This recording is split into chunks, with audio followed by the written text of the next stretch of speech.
Direct News TV. July 4, 2023.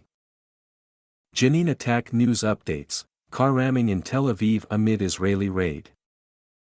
At least 10 Palestinians have been killed in Jenin and one in Ramallah as Israel's largest raid in decades in the occupied West Bank enters its second day.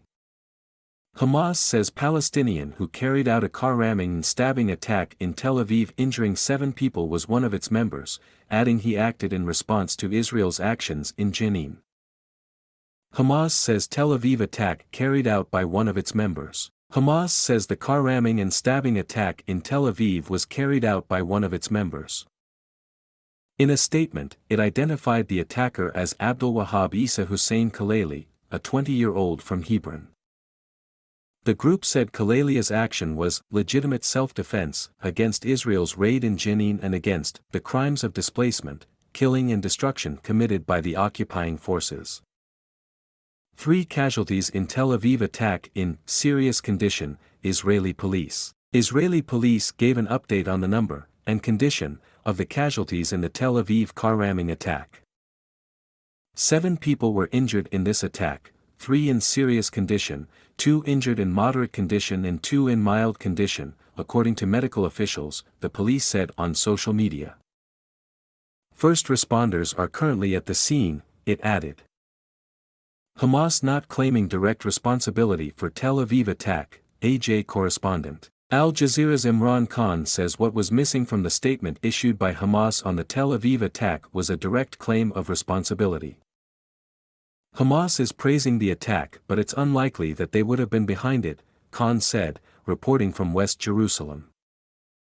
These statements are about encouraging people to take matters into their own hands as it's increasingly difficult for the Israelis to be able to defend against something like this, he added. Hamas says attack in Tel Aviv is initial response to Jenin raid. Hazem Qassem, a Hamas spokesperson, has said an attack in Tel Aviv is the initial response to the occupation crimes against our people in Jenin camp.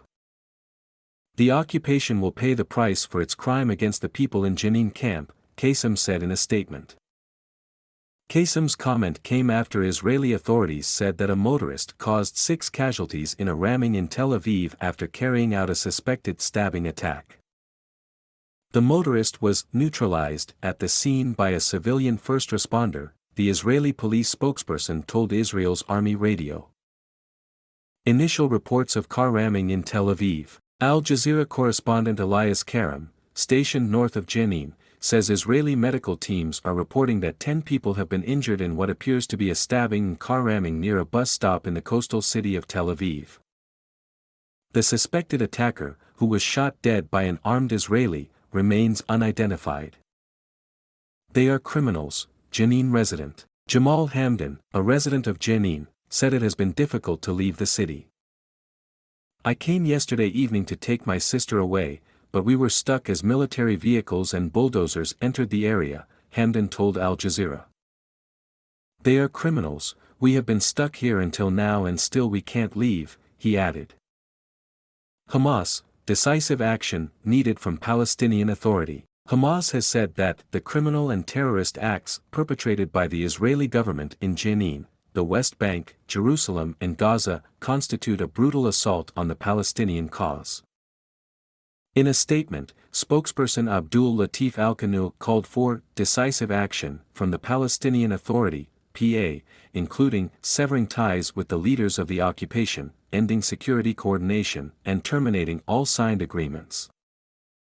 Hamas governs the Gaza Strip and has a military arm that has entered into many military escalations with Israel. It split with the Fatah-ruled PA that governs parts of the West Bank in 2006.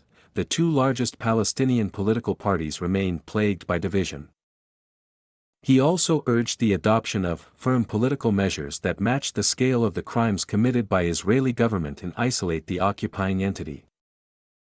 The ongoing aggression in Jenin for the second consecutive day, coupled with the deliberate targeting of civilians, amounts to undeniable war crimes committed by the occupation army and its fascist government, the statement added. The PA, which has faced growing disapproval in recent years, has said it has ended its controversial policy of security coordination with Israel. Critics, however, say the PA has previously made such statements during escalations without ending the coordination.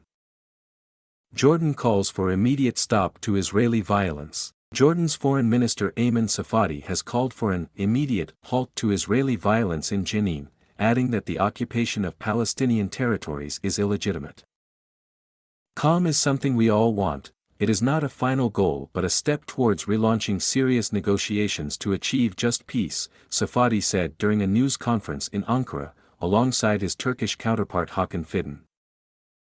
Neither unilateral measures that perpetuate the occupation will change the fact that there is no peace without the full fulfillment of the rights of the Palestinian people, nor the attempts to distort history will negate the fact that the Israeli occupation of the Palestinian territories is an illegal occupation according to all international laws and international and humanitarian standards, the minister added. Steady U.S. support gives Israel cover to attack Jenin, analysts. The United States' unwavering support for Israel has enabled and emboldened the right-wing Israeli government's escalating violence against Palestinians in the occupied West Bank, analysts say. We support Israel's security and right to defend its people against Hamas, Palestinian Islamic Jihad, and other terrorist groups, the White House National Security Council said in a brief statement on Monday. Experts say that response reflects U.S. President Joe Biden's unwillingness to rein in his country's top ally in the Middle East despite a pledge to center human rights in U.S. foreign policy, and as concerns around the scale of the Israeli attack in Jenin are mounting. I think we will continue to see, as has happened in the past, the U.S. administration run cover for the Israelis and let them get away with doing whatever they want, Daniel Levy, president of the U.S./Middle East Project think tank, told Al Jazeera. The Biden administration doesn't want the situation in the West Bank to blow up, but it won't risk its relationship with Israel, Levy said. And that's why in particular things have gotten so bad. Israeli forces fire tear gas outside public hospital. Israeli forces have launched tear gas outside a public hospital in Jenin where hundreds of children and elderly people have been seeking shelter and treatment. Footage also showed the Israeli army firing tear gas at civilians trying to flee violence outside the Jenin refugee camp. UN agencies alarmed at scale of Jenin raid. UN agencies have raised concerns over the scale of Israel's assault in Jenin, adding that first aid responders have been prevented from reaching critically injured people. We are alarmed at the scale of air and ground operations that are taking place in Jenin in the occupied West Bank, and airstrikes hitting a densely populated refugee camp, Vanessa Huguenin, a spokesperson for the UN Humanitarian Office, told a briefing. She said 3 children were among those killed, without providing details. First responders have been prevented from entering the Jenin refugee camp, including to reach persons who have been critically injured, said WHO spokesperson Christian Lindmeier, referring to restrictions put in place by Israeli forces. Turkey condemns Israeli attacks, warns of new spiral of violence. Turkey has condemned Israel's devastating raid in Jenin, adding that it was deeply concerned that tensions in the region could trigger a new spiral of violence. We reiterate our call on the Israeli authorities to act with common sense and put an end to such actions, a statement by the Turkish Foreign Ministry said. A dire humanitarian situation, Palestinian Health Minister. Mayal Kaila, Palestine's health minister, told Al Jazeera the humanitarian situation in Jenin is dire. The situation in Jenin is very difficult and hard. Israel's aggression against Palestinians in Jenin is made through the destruction of many infrastructures, the water and electricity network is damaged, especially inside the refugee camp, Al-Qaila said. Hospitals are crowded with injured and some healthcare staff are not able to reach the hospital where they should work, she said. As Palestinian authorities had anticipated the Israeli aggression, additional medical supplies were transferred to Jenin's hospital last week to provide aid for another 3 months, the ministry said, including 800 units of blood from the Central Blood Bank. My name is Kingsley. Please like, share, subscribe and hit that notification bell so you can be the first to be notified whenever we post. You won't regret it.